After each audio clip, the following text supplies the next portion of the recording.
യോഗാ തത്വശാസ്ത്രത്തിന്റെ അടിസ്ഥാന ഘടകയായ അഷ്ടാംഗയോഗത്തെക്കുറിച്ചാണ് നമ്മളിന്ന് സംസാരിക്കുന്നത്. അഷ്ട എന്നാൽ 8, അംഗ എന്നാൽ ഭാഗങ്ങൾ അല്ലെങ്കിൽ ശാഖകൾ. യോഗ എന്നത് കേവലമൊരു വ്യായാമമുറയല്ല, മറിച്ച് മനസ്സിനെ നിയന്ത്രിക്കാനും ശാശ്വത സമാധാനം കണ്ടെത്താനുമുള്ള 8 ഘട്ടങ്ങളുള്ള ഒരു വഴികാട്ടിയാണെന്ന് മനസ്സിലാക്കുക. നമുക്ക് ആ പാതയിലൂടെ സഞ്ചരിക്കാം. ഒന്നാമത്തെ അംഗം യമം. യോഗയെ ഒരു മരമായി സങ്കൽപ്പിച്ചാൽ അതിന്റെ വേരുകളാണ് യമങ്ങൾ. ഇവ നമ്മുടെ ധാർമ്മിക മൂല്യങ്ങളാണ്, നമ്മൾ ലോകത്തോട് എങ്ങനെ പെരുമാറുന്നു എന്നത്. അരാജകത്വത്തിന്റെ അടിത്തറയിൽ സമാധാനപരമായ ഒരു മനസ്സ് പടുത്തുയർത്താൻ കഴിയില്ല. 5 യമങ്ങൾ ഇവയാണ്: അഹിംസ, അക്രമരാഹിത്യം, ചിന്തയിലും വാക്കിലും പ്രവൃത്തിയിലും ദയ കാണിക്കുക. സത്യം, സത്യസന്ധത, തന്നോടും മറ്റുള്ളവരോടും സത്യസന്ധരായിരിക്കുക. അസ്തേയം, മോഷ്ടിക്കാതിരിക്കുക, മറ്റുള്ളവരുടെ വസ്തുക്കളോ സമയമോ ഊർജമോ അപഹരിക്കാതിരിക്കുക. ബ്രഹ്മചര്യം, ഊർജത്തിന്റെ ശരിയായ വിനിയോഗം. ആധുനിക കാലഘട്ടത്തിൽ നമുക്ക് ഗുണകരമല്ലാത്ത കാര്യങ്ങൾക്കായി നമ്മുടെ ജീവോർജം പാഴാക്കാതിരിക്കുക എന്നാണിതിനർത്ഥം. അപരിഗ്രഹം, അത്യാഗ്രഹം ഉപേക്ഷിക്കൽ, ആവശ്യമില്ലാത്തവ ശേഖരിച്ചു വയ്ക്കാതിരിക്കുക. രണ്ടാമത്തെ അംഗം നിയമം. യമങ്ങൾ ബാഹ്യലോകത്തെക്കുറിച്ചാണെങ്കിൽ നിയമങ്ങൾ നിങ്ങളുടെ ആന്തരിക ലോകത്തെക്കുറിച്ചുള്ളതാണ്, നിങ്ങളുടെ വ്യക്തിപര അച്ചടക്കം. ശക്തമായ ഒരു സ്വഭാവം രൂപപ്പെടുത്താൻ ഈ 5 കാര്യങ്ങൾ സഹായിക്കുന്നു. ശൗചം, ശുദ്ധി, ശരീരം, പരിസരം, മനസ്സ് എന്നിവയുടെ വൃത്തി. സന്തോഷം, സംതൃപ്തി, നിലവിലെ സാഹചര്യത്തിൽ സന്തുഷ്ടരായിരിക്കുക. തപസ്, അച്ചടക്കം അല്ലെങ്കിൽ തപസ്, ഒരു ശീലം മാറ്റാനാവശ്യമായ തീവ്രമായ ആഗ്രഹം.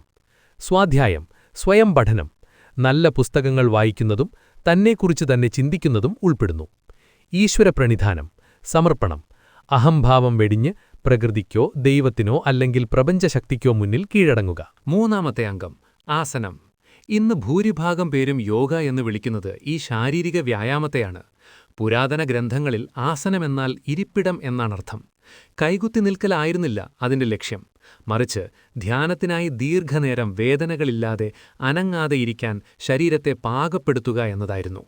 ശരീരമെന്ന വാഹനത്തെ തയ്യാറാക്കൽ മാത്രമാണിത്. നാലാമത്തെ അംഗം പ്രാണായാമം. പ്രാണ എന്നാൽ ജീവവായു അല്ലെങ്കിൽ ഊർജം. ആയാമമെന്നാൽ നിയന്ത്രണം.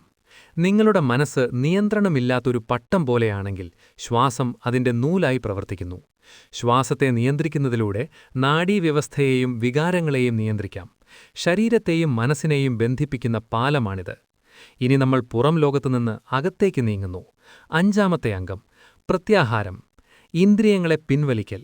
ശബ്ദങ്ങൾ, കാഴ്ചകൾ, നോട്ടിഫിക്കേഷനുകൾ തുടങ്ങി നിരന്തരം നമ്മളിലേക്ക് വിവരങ്ങൾ വന്നുകൊണ്ടിരിക്കുന്നു. ആമ തന്റെ കൈകാലുകൾ പുറന്തോടിനുള്ളിലേക്ക് വലിക്കുന്നതുപോലെ ഇന്ദ്രിയങ്ങളെ അകത്തേക്ക് ഒതുക്കുന്ന അവസ്ഥയാണിത്. ചുറ്റുമുള്ള ബഹളങ്ങളെ നിങ്ങൾ അറിയുന്നു, പക്ഷേ അതിനോട് പ്രതികരിക്കുന്നില്ല. ഇന്ദ്രിയങ്ങൾ ശാന്തമായാൽ മാത്രമേ നിങ്ങൾക്ക് ശ്രദ്ധ കേന്ദ്രീകരിക്കാൻ കഴിയൂ.